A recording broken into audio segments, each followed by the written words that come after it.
बहुत स्वागत है आपका। आप देख रहे हैं पक्ष विपक्ष, मैं हूं आपके साथ नेहा दुबे। उत्तर प्रदेश में शहरी निकाय चुनाव को लेकर राजनीतिक सरगर्मियां फिर से बढ़ गई है। नगर निगम के मेयर, नगर पालिका, नगर पंचायत के अध्यक्ष और वार्ड पार्षद सीटों के लिए ओबीसी आरक्षण को तय करने के लिए गठित पिछड़ा वर्ग आयोग ने रिपोर्ट को अपनी मुख्यमंत्री को सौंप दिया। बता दें आपको कि आयोग की सिफारिशों को योगी सरकार ने मंजूरी प्रदान कर दी है। मंत्रिपरिषद की बैठक के बाद यूपी सरकार ने यह फैसला लिया।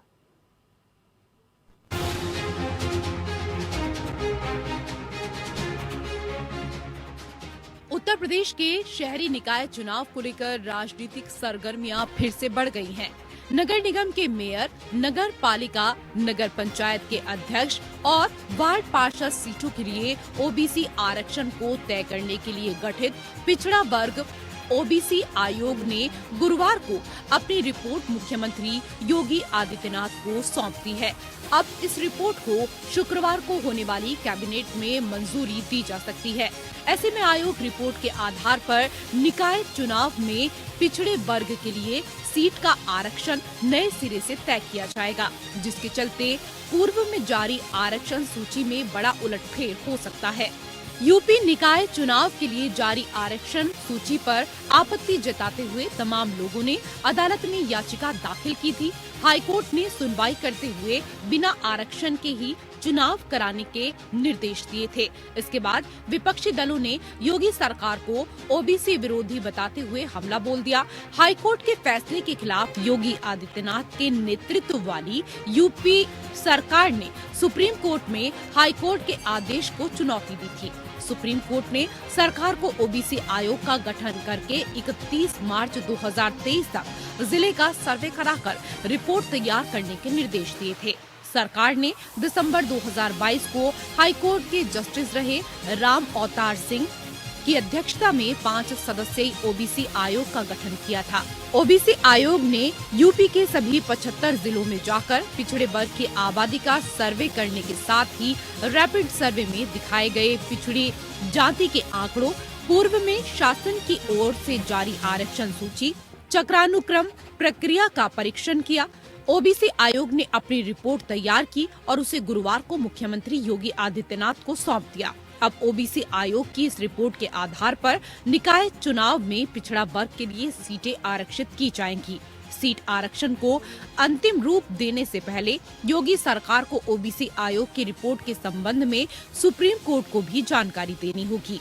पिछड़ा वर्ग आयोग की रिपोर्ट को योगी सरकार शुक्रवार को कैबिनेट की बैठक में मंजूरी दे सकता है। ओबीसी आयोग की रिपोर्ट के आधार पर शहरी निकाय की कई सीटों के आरक्षण में बड़ा उलटफेर हो सकता है। नगर विकास विभाग अब ट्रिपल टेस्ट के आधार पर नगरीय निकायों में मेयर, अध्यक्ष और पार्षद सीटों का नए सिरे से आरक्षण करेगा। निकाय चुनाव के लिए सीटों का आरक्षण ट्रिपल टेस्ट के आधार पर किया जाएगा, जिससे मेयर, अध्यक्ष, पार्षद की सीटों का आरक्षण पूरी तरह से बदल जाएगा। निकाय चुनाव में जो सीटें पहले सामान्य वर्ग के लिए घोषित हुई थी, अब नई आरक्षण प्रक्रिया में अगर ओबीसी या अनुसूचित जाति के लिए आरक्षित होती हैं, तो जनरल कैटेगरी के नेताओं के चुनाव लड़ने की संभावनाएं खत्म हो जाएंगी। इसी तरह से अगर ओबीसी के लिए आरक्षित सीटें अनुसूचित जाति के लिए आरक्षित घोषित कर दी जाती हैं, तो पिछड़ा वर्ग के नेताओं की चिंता बढ़ जाएगी। ऐसे में पहले से चुनाव लड़ने की तैयारी कर रहे तमाम नेताओं की उम्मीदवारी पर संकट के बादल गहरा गए हैं। यूपी निकाय चुनाव में महिलाओं के लिए आरक्षण का नियम है।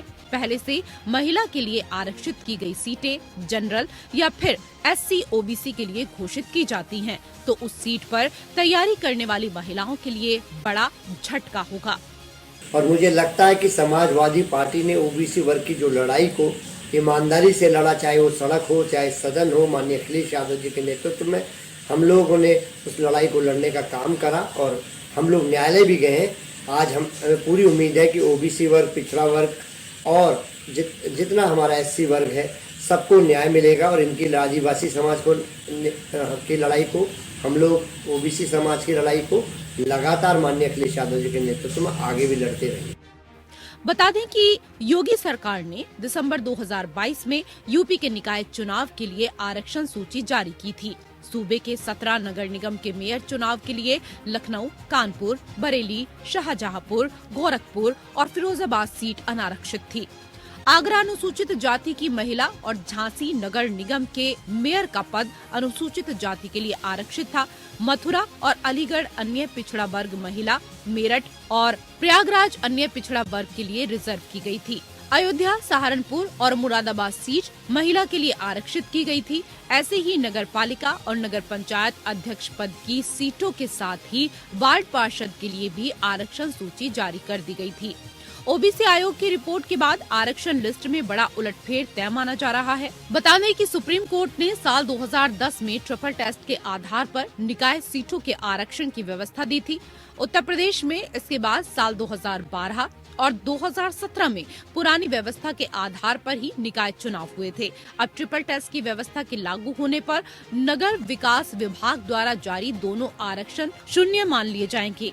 इस बार निकाय चुनाव के लिए सुप्रीम कोर्ट के दिशा निर्देश के आधार पर पिछड़ों के लिए हिस्सेदारी तय करते हुए सीटों का आरक्षण किया जाएगा, जिससे भविष्य में होने वाले चुनाव इसके आधार पर ही कराए जाएं।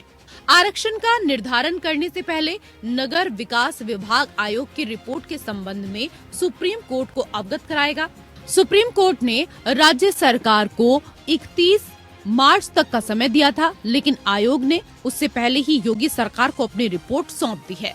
आयोग की रिपोर्ट को राज्य सरकार सुप्रीम कोर्ट में पेश करेगा और उसके आधार पर आरक्षण और निकाय चुनाव कराने की अनुमति मांगेगी। सुप्रीम कोर्ट से अनुमति मिलने के बाद यूपी में निकाय चुनाव की प्रक्रिया शुरू हो जाएगी। माना जा रहा है कि सब कुछ ठीक रहा तो अप्रैल-मई तक निकाय चुनाव कराए जा सकते हैं। Bureau report. और चलिए पक्ष विपक्ष में हम तफसील से चर्चा करेंगे। खास मेहमान हमारे साथ मौजूद है, उनसे आपका परिचय करा देते हैं। इस वक्त हमारे साथ मनोज पंडित जी हैं, नेता है भारतीय जनता पार्टी के, बहुत स्वागत है आपका। जयकरण वर्मा जी इस वक्त हमारे साथ है, नेता है कांग्रेस के, आपका भी बहुत स्वागत है। और मोहम्मद तारिक खान जी हमारे साथ है, प्रवक्ता है समाजवादी पार्टी के, आपका भी बहुत स्वागत है। इस खास कार्यक्रम की शुरुआत मनोज पंडित जी आपके साथ करते हैं, क्योंकि ओबीसी आयोग ने अपनी रिपोर्ट मुख्यमंत्री योगी आदित्यनाथ को सौंप दी है। अब सवाल इस बात को लेकर है कि क्या आरक्षण की स्थिति में बड़ा उलटफेर की संभावना जताई जाए क्या? नेहा जी, बिल्कुल सच बात है कि अगर ये आरक्षण की जो रिपोर्ट आई है और उसी के आधार पर सारी चीजें करनी है, तो जो पहले लिस्ट बनाई गई थी, जो उम्मीदवारों के लिए जो तैयारी की थी, वो सब बदल जाएगा और इस नई रिपोर्ट के आधार पर ही अब चुनाव होगा उत्तर प्रदेश में। तो काफी चीजें बदल जाएंगी। आज कैबिनेट में पास होने के बाद ये सुप्रीम कोर्ट में मंडे को देने 31 तारीख को डेडलाइन दी थी सुप्रीम कोर्ट ने, तो वो अभी तो टाइम है उसमें, पर उससे पहले हम सारी तैयारी करके जो है इसको लागू कर दें। ठीक है, लेकिन मोहम्मद तारिक जी, अब सवाल इस बात को लेकर है, ये तो कह रहे देखिए हम तो ओबीसी हितैषी हैं, हम तो सभी के हितैषी हैं। आप लोग कहते हैं देखिए ओबीसी आयोग के सदस्य आए तो उनके जूते उतरवा के उनको रिपोर्ट सौंपने के लिए मुख्यमंत्री को कहा गया। ये तो बेइज्जती करने वाली बात हो गई, ये तो अनादर करने वाली बात हो गई। देखिए, इन्होंने पहले से ही आरक्षण की जो सही प्रक्रिया है उसको नहीं अपनाया था और शासन प्रशासन सरकार तो साथ में मिलके चलती है। ऐसा नहीं है कि आप डीएमएस की एडीएम पे जिम्मेदारी डाल दें और सचिव पे जिम्मेदारी डाल दें और सरकार अपने आप को बचा ले जाए। इस प्रक्रिया का अनुपालन पहले से करना था कि इस तरीके से आरक्षण होगा। उसमें गड़बड़ी करने, अपने हिसाब से सीट तय करने के चक्कर में, अपने हिसाब का मतलब क्या है, किस आरक्षण में कौन सी सीट भाजपा जीत सकती है, इसलिए जल्दबाजी में ये सब किया गया। और आज जिनको शहरों की सरकार कहा जाता है, नगर पालिकाओं को शहरों की सरकार कहा जाता है, वो भी सरकार है अपने आप में, उनका भी बोर्ड होता है, उनकी भी संसद होती है, वो आज नॉन डेमोक्रेटिक तरीके से चल रही है। इसका जिम्मेदार कौन है? ये लोग इसके जिम्मेदार हैं, क्योंकि आपके पास टाइम था, आप पहले से करा सकते थे। अब परिवर्तन कितना होता है, पहली बात तो मुझे यही मैं गारंटी देता हूँ कि ये जो भाजपा के प्रवक्ता बैठे हैं, इनको ट्रिपल टेस्ट पता ही नहीं होगा। इतने कम टाइम में ट्रिपल टेस्ट हो ही नहीं सकता। मैम, ट्रिपल टेस्ट में सबसे पहले ओबीसी की राजनीतिक स्थिति का आकलन करना था कि वो कितना अपग्रेड हुए हैं। 2 महीने में कैसे हो सकती है मैम? एक सर्वे का पूरा चार्ट है, उसको लेके घर पे जाना है ओबीसी के, उनसे सवाल पूछने हैं। उन सवालों, उन सर्वे के आधार पर सैंपल उठाकर ये आकलन लगाना है कि राजनीतिक स्थितियां ओबीसी की कितनी बेहतर हुई या खराब हुई। उस हिसाब से उनका आरक्षण 27 से 25 या 20 करना है या 30 करना है। ये होना था ट्रिपल टेस्ट में, पहले ये होना था, फिर उसका एक बार और परीक्षण होना था, फिर तीसरी बार परीक्षण होना। तो इतनी जल्दी वो चीजें तो हो नहीं सकती, लेकिन फिर भी क्योंकि डेडलाइन है 6 महीने की, इससे ज्यादा आप चुनाव को टाल नहीं सकते हैं। आयोग के ऊपर सवाल नहीं है, आयोग ने अपने हिसाब से रिपोर्ट बना के दी है। अब उसमें कितना आरक्षण बदलते हैं, मैं दावा करता हूँ कि 95% आरक्षण चेंज नहीं होगा। क्यों नहीं होगा? क्योंकि आयोग की रिपोर्ट, आयोग ने ही मध्य प्रदेश और महाराष्ट्र में मैम ये कह दिया था कि आरक्षण को ओबीसी की जो बैकवर्ड लोग हैं उनकी स्थिति बेहतर हो गई है। अब 27 की जरूरत नहीं है, ये ऐसा कभी नहीं करेंगे मैम। क्यों? क्योंकि इनका टोटल मकसद ये है कि किसी तरीके से बैकवर्ड को रिझाए रहें। ये पार्शियलिटी करने का कोई मतलब नहीं है कि आयोग बना है तो वो क्लियर रिपोर्ट दे दे कि बैकवर्ड की स्थिति कितनी अपग्रेड हुई पॉलिटिकली। ये कोई एजुकेशन में या नौकरियों में आरक्षण की बात नहीं है, ये सुप्रीम कोर्ट की लाइन में बता रहा हूँ, मैं नहीं कह रहा हूँ ये बात सुप्रीम कोर्ट ने कहा है कि ये नौकरियों का आरक्षण नहीं है, ये पॉलिटिकल आरक्षण है। और इस पे 2010 के बाद से ये जानना जरूरी है कि बैकवर्ड कितना बेहतर हुआ पॉलिटिकली, और अगर बेहतर हुआ तो उसका आरक्षण को हम क्या घटा सकते हैं। अब मैं गारंटी देता हूँ कि 27 से 0.4%, क्योंकि इनको बैकवर्ड से चुनाव आ रहा है ना, 24 का लोकसभा चुनाव है, तो ये इस तरीके के कोई रिपोर्ट, मैम रिपोर्ट का मतलब ये है आयोग का कि उसके साथ पार्शियलिटी की जाए। हम आरक्षण के साथ हैं, आरक्षण के साथ चुनाव होना चाहिए। ठीक है, मैं लौटती हूँ। जयकरण जी, कैसे देखते हैं आप, क्योंकि मुख्यमंत्री को रिपोर्ट सौंप दी गई है ओबीसी आयोग की तरफ से? या भारतीय जनता पार्टी हो, वो पूरी तरह से शुरू से ही पिछड़ों की विरोधी रही है। पिछड़ों के हित में उसके कोई कार्य नहीं दिखते हैं। जब माननीय मुख्यमंत्री जी को भारतीय जनता पार्टी की सरकार को क्या इतना भी पता नहीं था कि जो आरक्षण हम लागू करने जा रहे हैं, जो नियम कानून बना करके हम सार्वजनिक करने जा रहे हैं, ये गलत होगा या सही होगा, या कोर्ट हमारे ऊपर टिप्पणी उठाएगा कि नहीं उठाएगा? अगर जो पिछड़ों के इतने बड़े हितैषी थे तो इन्होंने जिसका टेस्ट करा करके शुरू में ही अच्छा काम करने का क्यों नहीं किया? उसको टेस्ट करा करके सही आरक्षण देने का काम क्यों नहीं किया? मैं आपसे जिम्मेदारी के साथ कह सकता हूं कि अभी पिछले ग्राम पंचायत और जिला पंचायत के चुनाव में इन्होंने तीन बार आरक्षण को बदलने का काम किया। जहां इनके लोगों की सेटिंग वेटिंग जहां जीत दिखलाना चाहते थे, वहां मनपसंद तरीके से इन्होंने आरक्षण जारी करने का काम किया। जहां चाहा, जहां जिस प्रकार से चाहा जो आरक्षण देने का काम किया। ये कौन सी सरकार है? आपने देखा, अभी हमारे तारिक भाई कह रहे थे कि जब पिछड़ों का आरक्षण सौंपने की बात हुई, जब समिति में अपनी आख्या देने की बात हुई, तब माननीय मुख्यमंत्री जी ने पिछड़ों के द्वारा गठित कमेटी के द्वारा जो भी सौंपना था उनको बिना जूते चप्पल करके अंदर प्रवेश करने दिया, जबकि मुख्यमंत्री के बगल खड़े मंत्री और उनके स्टाफ के लोग जूता पहनकर खड़े हुए हैं। क्या पिछड़ा वर्ग आज इस लायक है? और पिछड़े वर्ग को अपनी हैसियत दिखाने के लिए, उनकी हैसियत दिखाने के लिए माननीय मुख्यमंत्री जी ने उनका जूता चप्पल बाहर निकलवाया। अगर जो ये गलत है तो आपके माध्यम से आपने बताया, पूरा फोटो वायरल हो रहा है, ये कहाँ का न्याय है? माननीय मुख्यमंत्री जी, आपका जो जातिवादी सोच है, आपकी जो एक वर्ग को सम्मान देने की सोच है, दलितों पिछड़ों से माननीय मुख्यमंत्री जी इतना नफरत मत कीजिए। वोट लेने की राजनीति करते हैं बीजेपी। ठीक है, पूछ लेते हैं मनोज जी, सिर्फ वोट लेने की राजनीति आप लोगों की तरफ से की जाती है, नियम कायदों को ताक पर आप रख देते हैं। ट्रिपल टी की बात हो रही है, कहाँ हो गया, कैसे हो गया, इस बात को भी सोचने की जरूरत है। न्यायालय तक जाना पड़ा सर, लेकिन अब सवाल ये है कि क्या नियम कायदों को भी ताक पर रख देंगे क्या? अब नेहा जी, जो रिपोर्ट आयोग ने सौंपी है, उस रिपोर्ट से मेरे मित्र जो है संतुष्ट नहीं है। रिपोर्ट इतनी जल्दी कैसे आ गई, इनके पेट में दर्द हो रहा है कि रिपोर्ट इतनी जल्दी आ कैसे गई, आनी नहीं चाहिए। तो आप ये देखिए कि हम तो ये चाहते हैं कि जो चीजें कानून के दायरे में रह के जो किया जा सकता है करना चाहिए सरकार को। जयकरण जी पूछे सरकार किसकी है? अरे भाई, सरकार इंसानियत की सरकार है। सरकार नहीं कह रहे मनमर्जी करने वालों की सरकार है। ये कह रहे मनमर्जी करने वालों की सरकार है, तानाशाही सरकार है। किस आधार पे मनमर्जी की बात कर रहे हैं, मुझे समझ नहीं आ रहा। सूची तक सर जारी कर देते हैं आप लोग, उसके बाद ये पूछते हैं कि किस आधार पर, फिर ये पूरा मामला कोर्ट जाता है, फिर आप ये पूछते हैं किस आधार पर, ट्रिपल टी जिसको दरकिनार कर दिया जाता है, फिर आप कहते हैं किस आधार पर।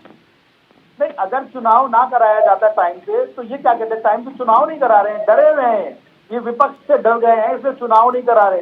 तो चुनाव घोषित किया तो फिर उस आधार पे घोषित किया, ठीक है। हाईकोर्ट ने आदेश किया कि ठीक है जी, आप पुरानी प्रक्रिया के हिसाब से चुनाव करा लीजिए। फिर सरकार गई ना सुप्रीम कोर्ट, सरकार ने सुप्रीम कोर्ट में अपना पक्ष रखा, पक्ष के बाद जो आयोग गठित किया गया, उस आयोग ने रिपोर्ट दी, उस रिपोर्ट के आधार में कैबिनेट में पास करके उसे सुप्रीम कोर्ट जाएगा, उसके बाद ही करेंगे। अभी क्योंकि इन्होंने जूते उतार दिए, नंगे पैर अंदर बैठा लिया, बुला लिया, ये कोई मतलब है क्या? ये बहुत अच्छी बात करते हैं, बहुत अच्छी राजनीति की बात करते हैं। अब जनता इससे ऊपर उठ के बात करने की बात कर रही है कि जो विकास की बात करेगा, जो तरक्की की बात करेगा, प्रदेश उसके साथ खड़ा है, जनता उसके साथ खड़ी है। नहीं तो ये तो कह रहे हैं अभी भी दोहरा चरित्र रखते हैं। बताइए, जूते बाहर उतरवा दिए आयोग के सदस्यों से, ये कोई तरीका है क्या? ये आप एक तरफ कहते हैं ओबीसी के हम तो जी हितैषी हैं, हम तो पिछड़ों के हितैषी हैं, उसके बाद ये दोहरा चरित्र, ये दोहरा व्यवहार, ये कितना जायज है? इस पे सवाल ना उठाए विपक्ष। नेहा जी, जूते बाहर किसने उतरवा दिए? मुख्यमंत्री के लिए जूते बाहर उतरवा दिए क्या?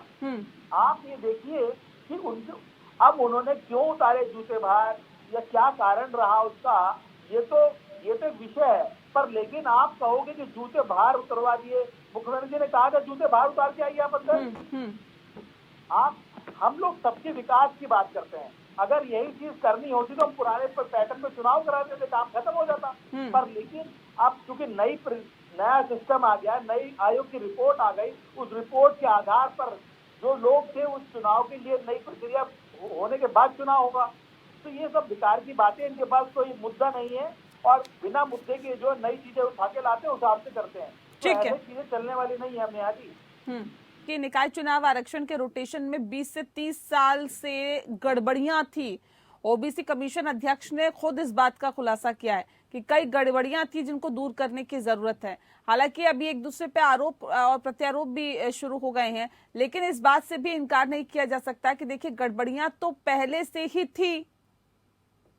नहीं, गड़बड़ियां देखिए थी, लेकिन मैं फिर कह रहा हूँ मैम, ट्रिपल टेस्ट को करना इतनी जल्दी संभव नहीं था। पहले ओबीसी की गिनती होनी थी। ट्रिपल टेस्ट का मतलब समझिए, टेस्ट नंबर 1 ओबीसी की गिनती, टेस्ट T2 का मतलब है कि ओबीसी की स्थिति का आकलन, और T3 का मतलब है उसका सत्यापन कि जो कुछ हुआ प्रक्रिया वो सही हुई। ये मतलब है ट्रिपल टेस्ट का। इतनी जल्दी नहीं किया जा सकता मैम, क्योंकि ओबीसी की गिनती करना इतनी जल्दी मतलब आप ये कह रहे हैं कि इसमें भी गड़बड़ी की है? मनोज जी देखिए, सीधे सीधे आप लोगों के ऊपर ये आरोप लग रहे हैं। देखिए ट्रिपल टी कैसे कर लिया, इतनी जल्दी कैसे पॉसिबल हो गया? मेरी बात सुने आप, मेरी बात सुने मैम। ट्रिपल टी में सबसे पहले बैकवर्ड की गिनती करनी है। मैं जहाँ रहता हूँ वहाँ मेरे वार्ड में कोई पूछने नहीं आया कि कितने बैकवर्ड रहते हैं। उसका बाकायदा ट्रिपल टेस्ट का तरीका निर्धारित है, कई स्टेटों में हुआ है, वो इतनी जल्दी नहीं हो सकता है। मैं सिर्फ ये बात कह रहा हूँ, लेकिन फिर भी क्योंकि फाउंडेशन है, चुनाव कराना है, वो करा दिया गया, ठीक है। लेकिन ये लोग बैकवर्ड का जूता उतरवाते हैं, ये लोग बैकवर्ड का घर धुलवाते हैं जब उसका घर खाली होता है मुख्यमंत्री का, है ना। फिर जब हम पूछते हैं कि शूद्र क्या है तो जवाब नहीं देते। मूल मुद्दा ये है, जब हम कहते हैं कि बैकवर्ड गिनती करवा लीजिए, जातिगत जनगणना करा लीजिए, तो ये इधर उधर की बात करते हैं। देखिए मैम, सीधा सा सवाल है। आयोग पे नहीं, आप लोगों पे सीधे उंगली उठा रहे हैं, वो आप लोगों पे उंगली उठा रहे हैं। आयोग का गठन सरकार ने किया है। मैं आयोग पे उंगली नहीं उठा रहा हूँ, मैं टेक्निकल सवाल खड़ा कर रहा हूँ। इतनी जल्दी ये संभव नहीं है। मुझसे क्या आप किसी से भी पूछ लेंगे, वो कहेगा कि ये संभव नहीं है, हो ही नहीं सकता, इम्पॉसिबल है। नहीं तो ये देखिए, सीधे सीधे अब ये भी सवाल है ना कि सर आप आयोग की रिपोर्ट पे ही सवाल उठा रहे हैं। आप कह रहे हैं कि देखिए ये कैसे पॉसिबल है, अब रिपोर्ट सौंपी है तो कुछ तो देख दाख के सोच समझ के रिपोर्ट सौंपी होगी ना सर। रिपोर्ट की बात आप छोड़ दीजिए, मुझे रिपोर्ट से कोई मतलब नहीं है, वो सरकार अपने हिसाब से ही करेगी। मेरा आप ये सवाल बताइए सीधा कि सा है आप कैसे कि आपने स्वतंत्र प्रक्रिया बैकवर्डों के है, साथ ये बेईमानी आयोग करना इसलिए आप कब बनाया जाता है छोड़ेंगे? कि सरकार को कोई लेना देना नहीं होता। भाई आप बोल रहे हैं फिर मैं बोल लूं, इनको चुप कराइए। मैं ठीक है, कह रहा ठीक हूं, है, आप एक एक करके रखिए ना, बैकवर्डों एक एक के साथ करके बात बेईमानी रखिए करना अपनी। कब छोड़ेंगे? ठीक है, कब उनका तारिक घर जी। तुलवाना छोड़ेंगे? कब उनको बेइज्जत करके जूता उतरवाना छोड़ेंगे? और कब ये बताएंगे कि शूद्र का क्या होता है? विधानसभा में पूछा था। और जातिगत जनगणना का क्या होगा? मूलभूत ये सवाल है। आयोग की रिपोर्ट सब ठीक है, सारी बातें ठीक है, लेकिन जब बात बैकवर्ड की आती है तो बीजेपी दूसरी बातें करने लगती। ठीक है, जब बात backward के ठीक है, ठीक है, अधिकारों ठीक की आती है, है उन्हीं के जयकरण जी, सम्मान क्योंकि देने मैं की बात कार्यक्रम आती के है। आखिरी आपने किसको पड़ाव पे सम्मान हूँ। दिया? जयकरण जी, आपको भी ऐसा लगता है कि ट्रिपल टी तो पॉसिबल नहीं है? फिर ये जो रिपोर्ट सौंपी गई है इसका क्या? नहीं, देखिए, माननीय मुख्यमंत्री जी के द्वारा जो भी घोषणाएं की जाती हैं सब हवा हवाई है। अभी तारिक भाई ने जो कहा, ट्रिपल टेस्ट इतनी जल्दबाजी में हो ही नहीं सकता, और ये हो भी सकता है तो करवाने का काम नहीं करेंगे, क्योंकि जातीय जनगणना से, दलितों पिछड़ों के गिनती से भारतीय जनता पार्टी के योगी जी को ही नहीं, मोदी जी को भी डर और भय लगता है, इनके संग को भय लगता है। मेरा सीधा सीधा आरोप है कि भारतीय जनता पार्टी धीरे धीरे आरक्षण के समाप्ति की ओर इस प्रदेश को ले जा रही है, ताकि इस प्रदेश के पिछड़ों को आरक्षण न मिल पावे, दलितों को आरक्षण न मिल पावे। इस ओर माननीय मुख्यमंत्री जी का कदम है। अगर जो ये चाहते कि ऐसा होना है तो इनके पास बड़ा लंबा समय था, उसके पहले पूर्ण रूप से तैयारी करके फिर आरक्षण जारी करते। आज इनको कोर्ट न जाना पड़ता, आयोग का गठन न करना पड़ता, और बिन जूते चप्पल के पिछड़ों की रिपोर्ट सौंपने गए अधिकारियों को भी बेइज्जत न करना पड़ता। बिल्कुल, नेहा जल्दी जी, से जल्दी 10 कांग्रेस सेकंड ने से। भी जातिगत समीकरण, जातिगत गिनती कराई थी, क्यों नहीं सार्वजनिक किया इसको मनमोहन सरकार ने? क्यों नहीं किया, आप मुझे बताइए। नहीं, वो रिपोर्ट तो अभी तक सार्वजनिक नहीं हुई सर। वो रिपोर्ट तो कहाँ की हवा हवाई हो गई, उसका तो पता ही नहीं चला कि उसमें था क्या। उसमें बहुत पैसा लगाया, एक अलग से बजट भी उसके लिए रखा था, लेकिन वो रिपोर्ट सार्वजनिक हुई नहीं। बहरहाल अभी जो पूरा मामला यही है कि ओबीसी आयोग की जो रिपोर्ट है वो मुख्यमंत्री को सौंप दी गई है। हालांकि अब आगे क्या कुछ होता है ये वाकई देखने वाली बात होगी। बहुत शुक्रिया आप सभी मेहमानों का हमारे साथ इस खास चर्चा में शामिल होने के लिए। नमस्कार। पक्ष विपक्ष में इतना ही। नमस्कार।